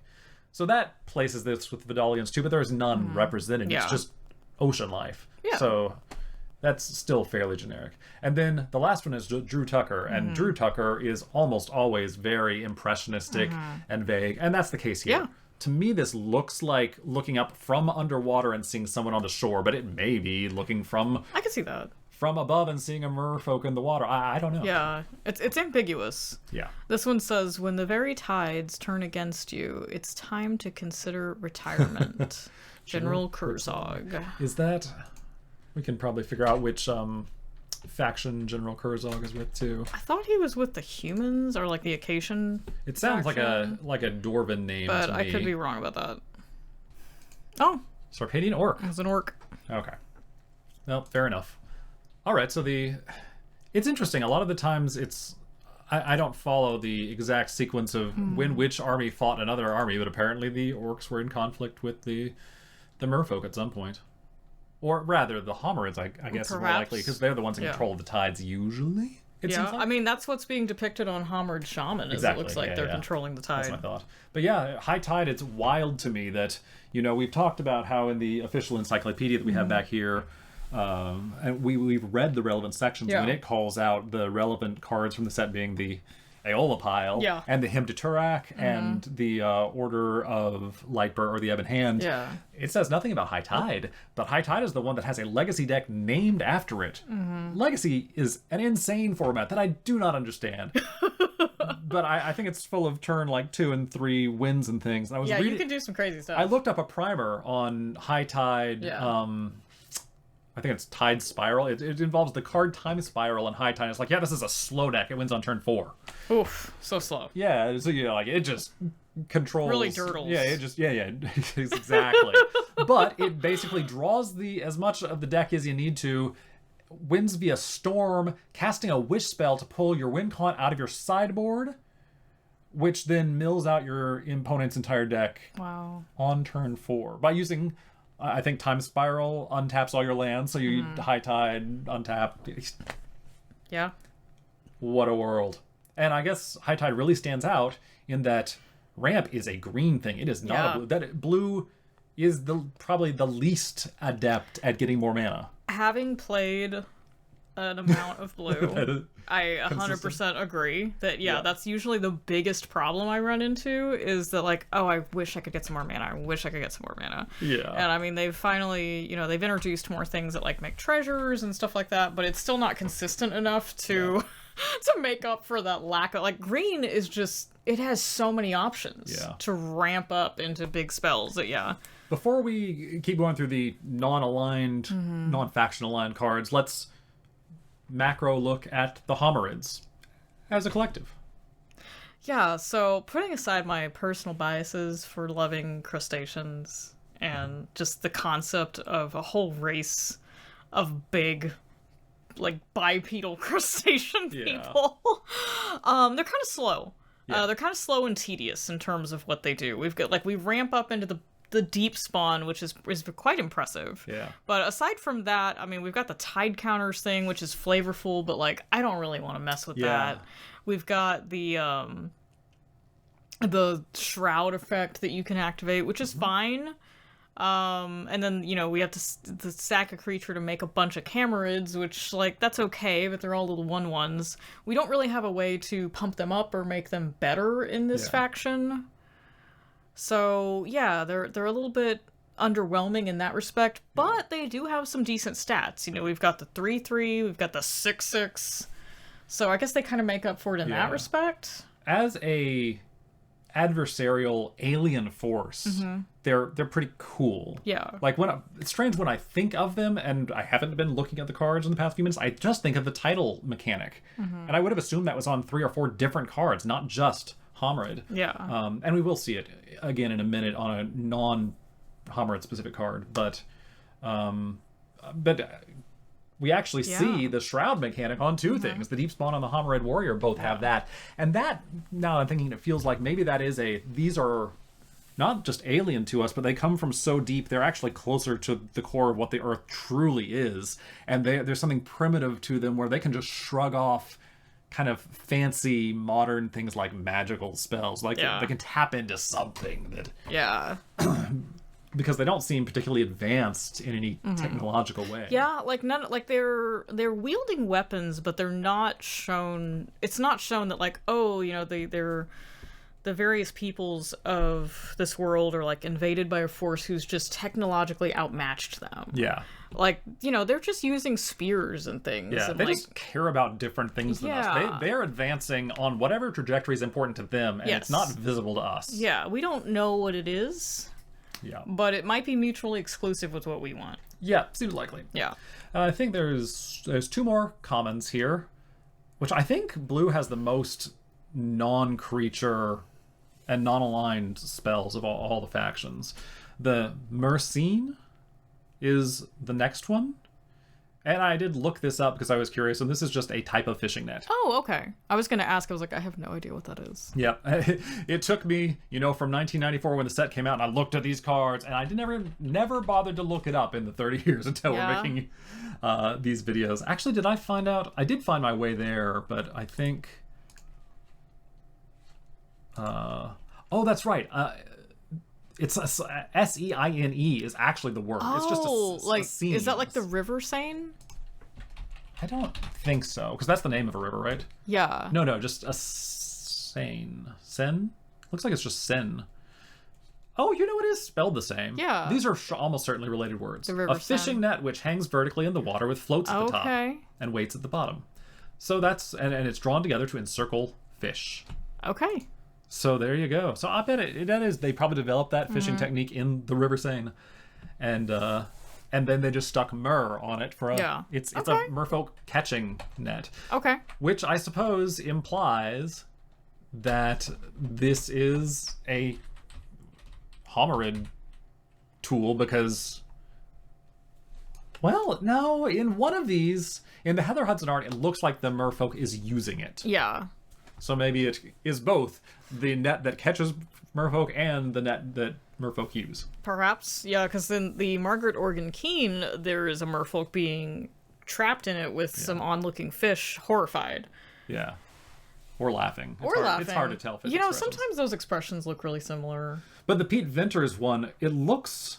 I don't know. It could go either way. It looks to me like this is an angry hunter, maybe? Yeah. Casting this net down on something that they're catching. But I could be misinterpreting that. Maybe he's getting caught in it and he's fussy about it. Yeah. Drew Tucker's depiction of this is kind of chilling. Yeah. That's just frightening. It looks like... It's like it fills me with a sense of dread. It does. Yep. No flavor text to worry about with these, but the mechanic is it put 3 net counters on this card. Which I believe are on that token sheet, so you have some net counters to work with. And the creature enchanted by this aura now, though it says enchant creature on the card, doesn't untap as normal during its controller's untapped phase, as long as the net counters remain. And the creature's controller can pay the creature's casting cost to remove the net counters. So it's a really interesting variant on that. Usually the modern equivalents of these are just like they put the thing to sleep and it stays asleep until you get rid of the enchantment. Or they're stun counters where they come off over time by themselves. But this one has an interesting kind of like in-between place. Yeah, you can get rid of these. If it's trapping a big thing, it's going to be a big investment. Mm-hmm. Interesting. Yeah. It really stands... There's little flavor connection to the rest of the set. Yeah. Right? I mean, visually they added in the connection that it's merfolk, but that's a thing. Yeah. Tidal Flats, though, a common 3. An enchantment. For blue, you can... All your creatures that are blocking any non-flying creatures gain first strike. This is the kind of thing that takes a minute to parse. Your creatures, you can give your creatures first strike, but only the ones that are not flying. But the attacking player can pay 1 for each attacking creature to prevent Tidal Flats from giving that creature's blockers first strike. Okay. That creature's blockers. So this only works on your blocking creatures. Yes. So this is horrifically incomprehensible, but once you work through it does say a cool thing. I think it says, this is where we are making our stand. We're defending here. Yes. And this is the only time this card is relevant, is when you are blocking. We have set up our defenses here, and we control the tides here, and we can spend 2 blue mana to make the tides come in and give us the advantage, because we're controlling the tides and what they do. And that gives us first strike. But you can pay 1 mana to undo that. You can pay 1 mana to undo that. I think it would have been fine if... Maybe it wouldn't have been... I don't know. This is such a convoluted effect. Yeah, it's interesting. It's neat. I get what they were mechanically trying to do, but the juice is not worth the squeeze. Yeah. And the art is... It's just not that juicy. Yeah. This is the only art, I think, where we have... Maybe there's one other case where we have multiple arts, but 2 of them by the same artist. Oh, yeah, that's interesting. So we have 2 Rob Alexander illustrations and then 1 Sandra Everingham. The Rob Alexander ones are fairly similar. Like, these could almost double as... Yeah. One's kind of looking down. It's kind of like, but like similar terrain. Yeah. And then the Sandra Everingham one is just so much more dry. Yeah. Like, it's very different feel. Yeah, this feels like a desert. Yeah. It's interesting, though, that, 2 sets later in Homelands and then in Alliances, they had almost like every common had 2 arts by the same artist. So they decided that was the way to go, but I don't know. I like the variety here more. And that brings us to, I think, our last blue card. Yeah. Finally, back to tide counters. Tidal influence. Yeah, I know no one got enough of tide counters yet. Yes. So here's another one. This is an enchantment. You put a tide counter on tidal influence when it is brought into play and during your upkeep. If there is 1 tide counter on tidal influence, all blue creatures get -2/0. If there are 3 tide counters on it, all blue creatures get +2/0. When there are 4 tide counters on it, remove them all. Yep. You may not cast tidal influence if there is another tidal influence in play. You cannot create some kind of... Thank goodness.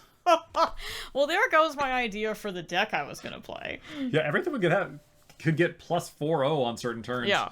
But Modern day, they would just call this a legendary enchantment.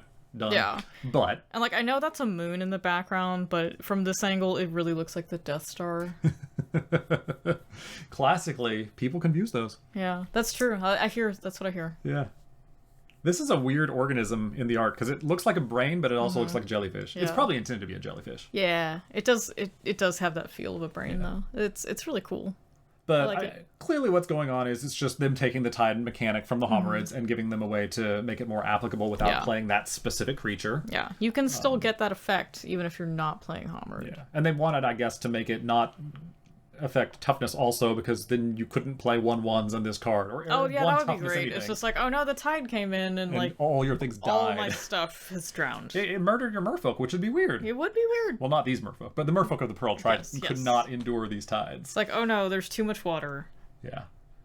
Yeah, that's I don't know, that's kind of an anticlimactic card to wrap up blue on. But fortunately, we have 2 more cards because there are 2 blue associated lands.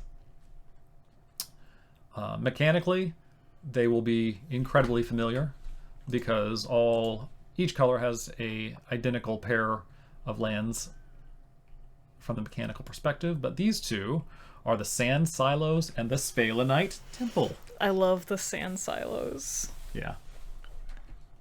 They are cool. I think they might be the coolest. No, that's not true. I think the Dwarven Hole is the coolest art in this cycle. I don't know. I think I like the Sand Silos. They're pretty great.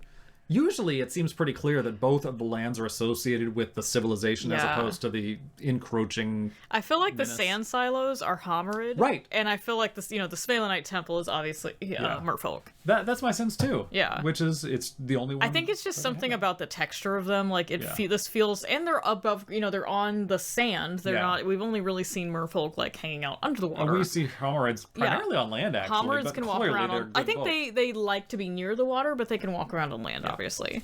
So yeah, this is super cool. Yeah. Yeah, I really like the Sand Silos. No creatures in sight, which is often the case with lands. Yeah, very common. But there's something about that looks extra desolate, I suppose. It does, yeah. Because I don't know, it feels like we should see like there's I think, part of it is that these imply, I mean, a silo is like where you keep grain. Yeah. But we don't see anything, like we don't see any organisms in the area that are like utilizing these structures. And we can see inside this one and it's empty. You can see in there's nothing inside of it. But also the scale makes it curious because we see seashells here and we see grass.